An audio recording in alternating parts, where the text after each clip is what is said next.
महलवाड़ी व्यवस्था ब्रिटिश शासन द्वारा भारत में लागू की गई एक भूमि राजस्व व्यवस्था थी। यह न तो पूरी तरह जमींदारी व्यवस्था जैसी थी, न ही रैयतवाड़ी जैसी, बल्कि इन दोनों का मिश्रित रूप थी। इसे ब्रिटिशों ने अपने राजस्व लाभ को अधिकतम करने और भारतीय ढांचे पर नियंत्रण करने के लिए शुरू किया। पृष्ठभूमि: अंग्रेजों ने बंगाल में जमींदारी व्यवस्था और मद्रास बॉम्बे में रैयतवाड़ी व्यवस्था लागू की, लेकिन उत्तर पश्चिमी भारत, जिसमें कि उत्तर प्रदेश, पंजाब, मध्य भारत आदि में ये व्यवस्थाएं पूरी तरह सफल नहीं हुई। इसलिए ब्रिटिश अधिकारियों ने एक नई व्यवस्था लागू की, जिसे महलवाड़ी व्यवस्था कहा गया। शुरुआत: 1822 में लॉर्ड हेस्टिंग्स के समय रेजिडेंट हॉल्ट मैकेंजी ने इसे प्रस्तुत किया। बाद में 1833 ईस्वी में governor general Lord William Bentinck ने इसे लागू किया।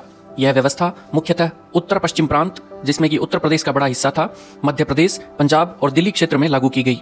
महलवाड़ी व्यवस्था की मुख्य विशेषताएं: महल को इकाई माना गया। महल का अर्थ गांव या गांवों का समूह था। भूमि राजस्व की जिम्मेदारी गांव की सामूहिक जिम्मेदारी मानी गई। ग्राम पंचायत की भूमिका: प्रत्येक महल अथवा गांव के प्रमुख या पंचायत राजस्व वसूली की जिम्मेदारी निभाते थे। ये लोग सरकार और किसानों के बीच मध्यस्थ थे। राजस्व निर्धारण: भूमि की उर्वरता, उपज और उत्पादन के आधार पर राजस्व तय होता था। राजस्व स्थायी नहीं था, इसे समय समय पर पुनः आकलित किया जाता था। किसानों की स्थिति: किसान सीधे सरकार के अधीन नहीं थे, बल्कि गांव की सामूहिक जिम्मेदारी से बंधे थे।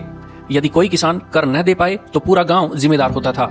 राजस्व की दर: भूमि से प्राप्त कुल उत्पादन का लगभग 2/3 कर के रूप में लिया जाता था। यह किसानों के लिए अत्यधिक बोझिल था। महलवाड़ी व्यवस्था के लाभ: सरकार के लिए नियमित राजस्व संग्रह सुनिश्चित हुआ। गांव को इकाई मानने से ब्रिटिश प्रशासन को स्थानीय स्तर पर नियंत्रण आसान हुआ। ब्रिटिश अधिकारियों को मध्यस्थों पर पूरी तरह निर्भर नहीं रहना पड़ा।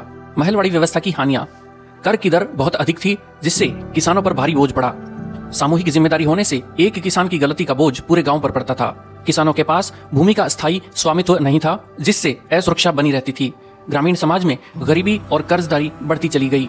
निष्कर्ष: महलवाड़ी व्यवस्था ने भारतीय किसानों की स्थिति को और जटिल बना दिया। सामूहिक जिम्मेदारी और उच्च कर दरों ने किसानों को कर्ज और गरीबी में धकेला। ब्रिटिश शासन का उद्देश्य केवल अधिकतम राजस्व संग्रह था, जिससे भारतीय गांवों की पारंपरिक अर्थव्यवस्था बुरी तरह प्रभावित हुई।